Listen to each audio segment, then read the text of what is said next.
Students, materials को अगर हम कंडक्टिविटी के लिहाज से देखें तो हमने देखा कि सॉलिड्स को हम डिवाइड करते फिर थ्री क्लासेस में।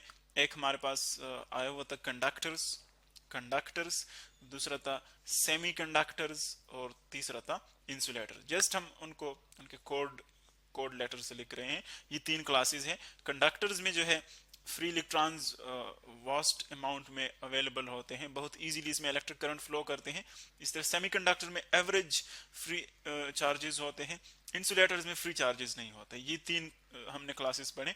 फिर हम कंडक्टर्स को अगर देखें, सो कंडक्टर्स में भी कुछ जब हम इलेक्ट्रिक चार्ज मूव करते हैं सो उसमें लॉस आता है ड्यू टू फ्रैक्शन फिनोमेनास।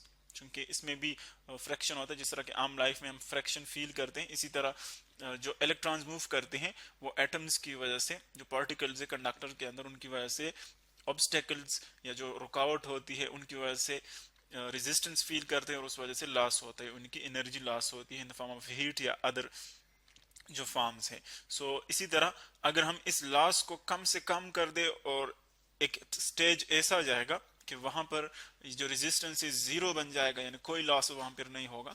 तो जब लॉस जीरो हो जाए, जीरो लॉस हो जाए, यानी रेजिस्टेंस जीरो हो जाए उस ऑब्जेक्ट का, उस कंडक्टर का, तो हम कहेंगे कि ये हमारे पास मटेरियल बन गया एक सुपर कंडक्टर। सुपर कंडक्टर जिस तरह के नाम से जाहिर है, देखिए सुपर मीन जिसकी कंडक्टिविटी बहुत ज्यादा हो, यानी रेजिस्टिविटी बहुत कम हो, कंडक्टिविटी बहुत ज्यादा हो, तो उसको हम कहेंगे सुपर कंडक्टर्स। और ये अगर आप देखें, अगर हम मटेरियल के जो रेजिस्टेंस है उन पर अगेन उनको रिपीट कर ले, उस पर बात कर ले। सो ये आप अ पीस ऑफ मेटल या कोई कंडक्टर कंसिडर कर ले, जनरली ये पीस ऑफ कंडक्टर ये आप कंसिडर कर ले। अब अगर हम यहाँ पर देखें, इसके अंदर जो पार्टिकल्स हैं, यानी फर्स्ट आप इसके अंदर वो एटम्स कंसिडर कर लें, ये उसके अंदर एटम्स हैं।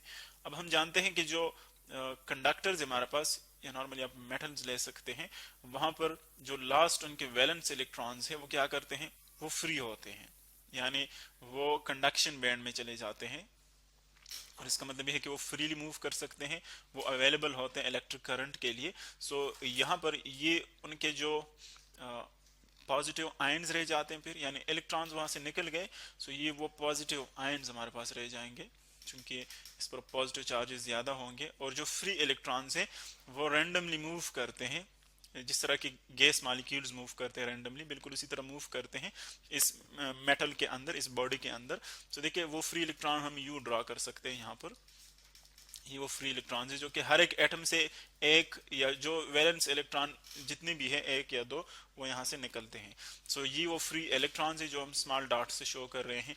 अब आप देख रहे हैं कि जब ये मूव करते हैं, एक तो इनकी डायरेक्शन रैंडम होती है, यानी किसी भी डायरेक्शन में मूव करते हैं, लेकिन जब हम इस पीस ऑफ मेटल को कनेक्ट करते हैं विद द सोर्स, यानी एक आपके पास पॉजिटिव टर्मिनल आ जाते हैं, फॉर एग्जांपल बैटरी से इसको कनेक्ट करते हैं एक नेगेटिव टर्मिनल, तो क्या होता है कि जो इलेक्ट्रॉन्स हैं वो इस नेगेटिव से रिपेल होते हैं यू, और इस पॉजिटिव की तरफ अट्रैक्ट होते हैं, पॉजिटिव की तरफ अट्रैक्ट होते हैं, तो उनकी जो मूवमेंट है वो यूं होती है, इस डायरेक्शन में होगी, यानी इलेक्ट्रिक फील्ड के अपोजिट डायरेक्शन में। आप देख रहे हैं इलेक्ट्रिक फील्ड जो है पॉजिटिव से नेगेटिव की तरफ होती है, लेकिन यहाँ पर जो इलेक्ट्रॉन की जो मूवमेंट है वो होगी फ्रॉम नेगेटिव टू पॉजिटिव। सो अब यहाँ पर एक डायरेक्टेड मूवमेंट होगी, डायरेक्टेड मूवमेंट, यानी इलेक्ट्रॉन्स जो है वो एक स्पेसिफिक डायरेक्शन में मूव करेंगे, उनकी डायरेक्शन अब उसी तरह रैंडम नहीं होगी। सो आप देखेंगे कि जब इलेक्ट्रॉन्स मूव करेंगे, चूंकि ये पार्टिकल्स अपनी जगह पर है, और इन थर्मल एनर्जीज की वजह से, चूंकि थर्मल एनर्जीज भी होती है हीट की वजह से, जो आप देखते नॉर्मल टेम्परेचर्स पर, तो इन एटम्स के पास थर्मल एनर्जी होती है, उस थर्मल एनर्जी की वजह से क्या करते हैं, वाइब्रेट करते हैं। तो अगर ये एक पार्टिकल है, एक एटम है, सपोज ये इस तरह वाइब्रेट कर रहा है और यहाँ से एक इलेक्ट्रॉन आ रहा है, मूव कर रहा है, सो वो इस इलेक्ट्रॉन का जो मूवमेंट है उसको अपोज करता है, यानी उसको डिफिकल्ट बनाता है कि वो यहाँ से पास हो जाए, उसके साथ स्ट्राइक करता है।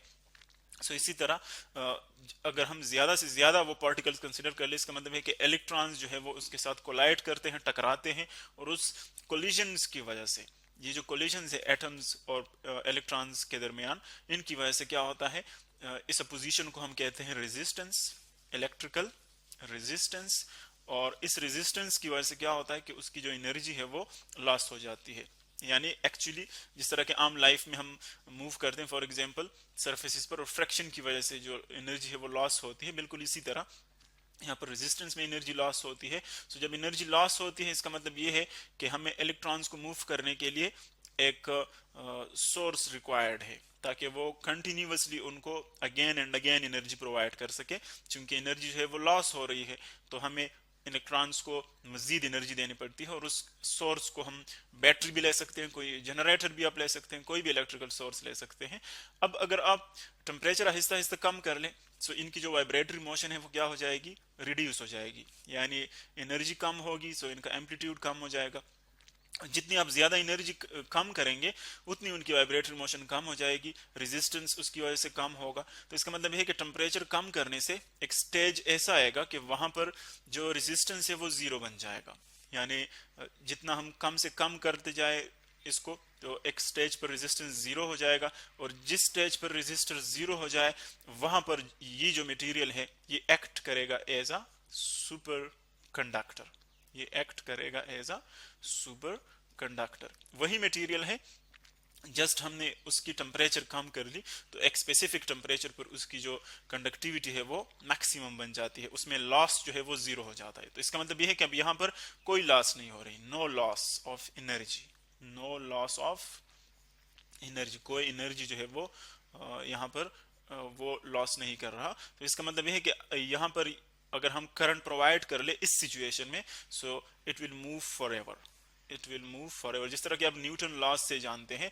कि अगर आप किसी ऑब्जेक्ट को मूव करते जाएं, सपोज उसको किक कर ले किसी ऑब्जेक्ट को, फ्रैक्शन सब कुछ हटाए, सारे डिसिपेटिव फोर्सेस सब कुछ हटाए, फोर्सेस वैनिश कर ले, तो फिर ये ऑब्जेक्ट फॉर एवर मूव करेगा। बिल्कुल इसी तरह अगर हम रेजिस्टेंसेस में इलेक्ट्रिकल सर्किट्स में फ्रैक्शन ये डिसिपेटिव फोर्सेस हटाएं सो फिर जो इलेक्ट्रॉन्स हैं उनको हम एक मरतबा मूव कर लें इस सिचुएशन में, सो इस टेम्परेचर के ऊपर वो फिर फॉर एवर मूव करेंगे।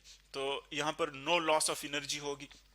और अब अगर आप देखें इस टेम्परेचर को, जिस टेम्परेचर पर ये सुपर कंडक्टर बन जाता है इसको हम कहते हैं क्रिटिकल टेम्परेचर। क्रिटिकल टेम्परेचर यानी क्रिटिकल टेम्परेचर वो टेम्परेचर है किसी मटेरियल के लिए जिसके ऊपर इसकी जो रेजिस्टेंस है वो जीरो बन जाए और इसकी जो कंडक्टिविटी है वो मैक्सिमम बन जाती है। This is called critical temperature, और उसको हम डिनोट करते हैं टी सी से। और जैसे ही आप टी सी के ऊपर पहुंच जाते हैं, फॉर एग्जांपल टेम्परेचर को आप कम कर रहे हैं, लेट्स सपोज 100 है, 100 से 90, ये हम जस्ट आर्बिट्ररी वैल्यूज ले रहे हैं, फिर 80 एटसेट्रा। तो सपोज 70 इसका फॉर एग्जांपल जो है क्रिटिकल टेम्परेचर है, तो जैसे ही आप 70 पर पहुंच जाएंगे सडनली जो है उसकी रेजिस्टेंस जीरो बन जाएगी। सो इसका मतलब है कि ये जो चेंज आ रहा है इस क्रिटिकल टेम्परेचर के ऊपर ये सडन होता है, एब्रप्टली, बहुत जल्दी वो जीरो पे आ जाता है। सो ये आ जाते हैं हमारे पास क्रिटिकल टेम्परेचर। और अब जो हमारे पास सुपर कंडक्टर्स के टाइप्स हैं जस्ट हम यहाँ पर इंट्रोड्यूस कर रहे हैं, उसके टू टाइप्स हैं हमारे पास। एक को हम कहते हैं type 1 super conductor, type 1 super conductors हैं, और दूसरा है type 2 super conductors, type 2 super conductors. ये एक्चुअली जस्ट हम इसकी इंट्रोडक्शन देते हैं। जो टाइप 1 सुपर कंडक्टर्स ये एक्चुअली पेवर एलिमेंट्स है, पेवर एलिमेंट्स अप्रोक्सीमेटली ये 30 इन नंबर है, 30 अप्रोक्सीमेटली 30 इन नंबर, यानी पेवर एलिमेंट्स उनके पास, उनसे कोई और मटेरियल हमने डोप या मिक्स नहीं किया है, तो इनको हम कहते हैं टाइप 1 सुपर कंडक्टर्स। अगर इनकी क्रिटिकल टेम्परेचर पर रेजिस्टिविटी जीरो हो तो उनको हम कहेंगे super conductors, type 1 super conductors. इसी तरह जब हम मेटल्स को जो है वो मिक्स करते हैं तब वहां पर जो सुपर कंडक्टर्स बनेंगे उनको हम कहते हैं टाइप 2 सुपर कंडक्टर्स। तो टाइप 2 सुपर कंडक्टर्स में हमारे पास एक्चुअली क्या होंगे, वो इम्पेवर मेटल्स होंगे, इम्पेवर मटेरियल्स, यानी इसमें एक्चुअली एक एलिमेंट नहीं बल्कि मिक्स्ड मटेरियल्स हैं। सो ये क्लास 2 में आ जाते हैं। अब हम नेक्स्ट देखेंगे, इस पर मजीद बात करते हैं, हम देखते हैं कि जो ये तो फर्स्ट इसकी डेफिनेशन आ गई। अब फर्स्ट किस एलिमेंट के लिए इसको ऑब्जर्व किया गया था, अब और उसकी यूजेस क्या थी, और अब इस सुपर कंडक्टर पूरे क्लास को, इन पूरे सुपर कंडक्टर्स को हम प्रैक्टिकली कहाँ कहाँ पर यूज कर रहे हैं उन पर डिटेल के साथ बात करते हैं नेक्स्ट वीडियो में।